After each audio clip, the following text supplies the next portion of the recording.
Hey guys, what is going on? It's Hiran.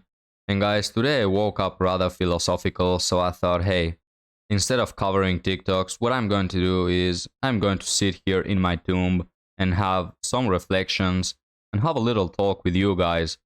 So get some snacks, get a coffee or a soda or whatever you like to drink, and come and sit with me and let's talk a little about womanism, the history of womanism, and why it's so appealing to modern women.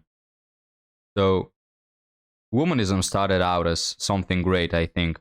It fought for women's rights and succeeded in giving them more options, which I truly respect. I think it was a hard fight and they managed to pull it off through hard work.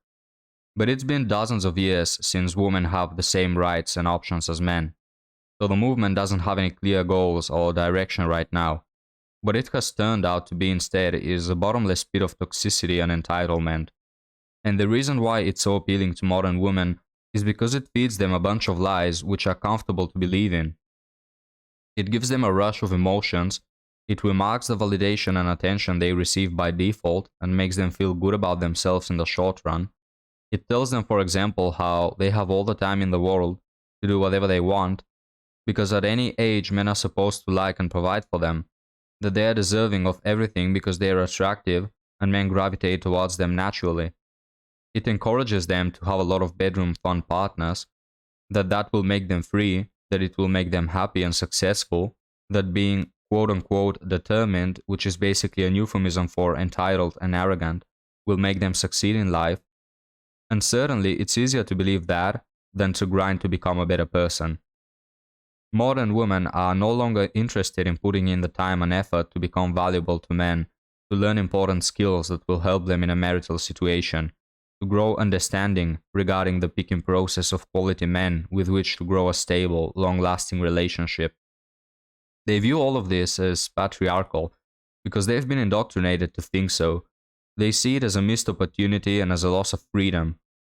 And women are able to live this kind of womanist life more easily than men because as a man, if you're not valuable to society, if you're not striving in a certain aspect in life, nobody will care about you and no woman will want you. As a woman, on the other hand, even if you do nothing all day, men are still going to feel attracted to you. The problem lies in the fact that men may want to have bedroom fun with you, but they will not want something serious. Because when it comes to having something long lasting, men don't want an entitled attitude. They don't want to deal with your selfish needs and arrogant expectations. And this is all that modern womanism teaches.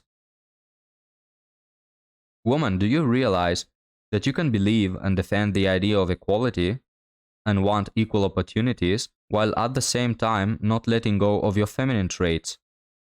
No man has a problem with you wanting equal opportunities. See, the problem that many men are finding in womanism is that womanists defend corrupt ideas and statements. Like, for example, womanism promotes equality, but it's selective equality. It's equality when it benefits them. Womanism promotes rights for women, but it's rights without the corresponding responsibilities. Womanism is about choice, but this choice often comes at the expense of men. This is why so many men dislike this movement, because it is ruining social balance, because it has torn the family structure, and because it has raised an army of entitled women who make themselves undesirable to men. But of course, the womanist indoctrination team has an answer for that as well. I'm not needy or have impossible expectations, it's just your bruised male ego. I'm not unstable or uncommitted, it's just you're insecure. I'm not bossy or arrogant, it's just you feel threatened. I'm not narcissistic or have unreal standards, it's just no man can be at my level and meet my criteria. You see how easy it is to believe these lies and do nothing with yourself, just wait on things to happen the best for you because you think you deserve it? This is why it's so appealing to women. And men suffer because of womanism, because it's becoming harder and harder to find a down-to-earth female.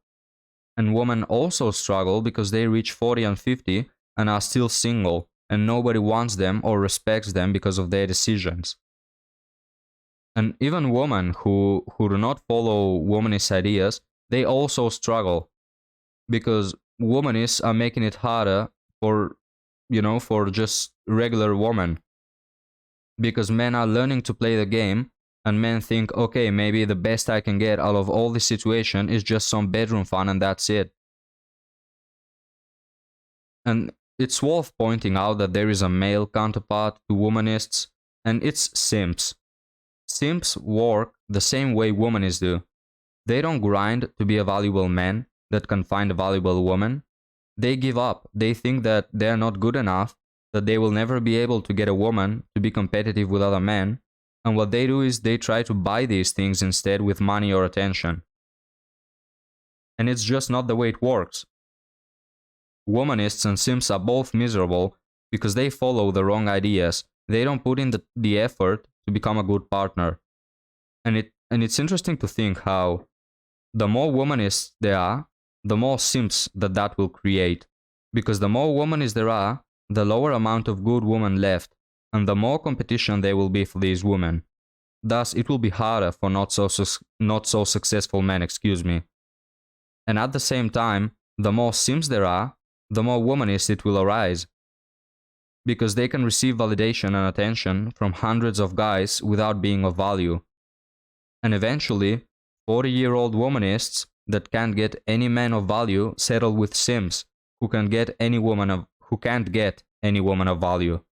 And they both are miserable because what the simp does for the woman is never enough for her because she keeps her high expectations. And the woman is unhappy with the simp because she picked him as a last desperate choice.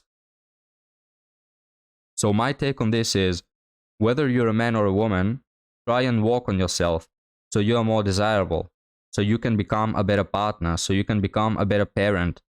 Don't throw in the towel and expect for good people to magically drop into your life or for you to buy them with money. Be careful, be really careful about what you choose to believe in, because it can turn your life into a disaster and waste your time. I know we live in the age of instant gratification and main character attitude, and the I syndrome, which is I, me, myself, and I. But try and think of how you can be happy while being valuable to other people as well. And that is why, time ago, it was easier to have a good person in your life, because men were masculine, women were feminine, and they each tried to work on their traits and give them to the other person. But with that being said, guys, I think it will be enough for today. I know this video will get much less views than normal videos just because it's not the standard. But if you've made it till the end, thank you. And please let me know down in the comments what you think of this video in particular and this idea of just sitting here and talking with you. With that being said, guys, thank you again, and I'll see you next time.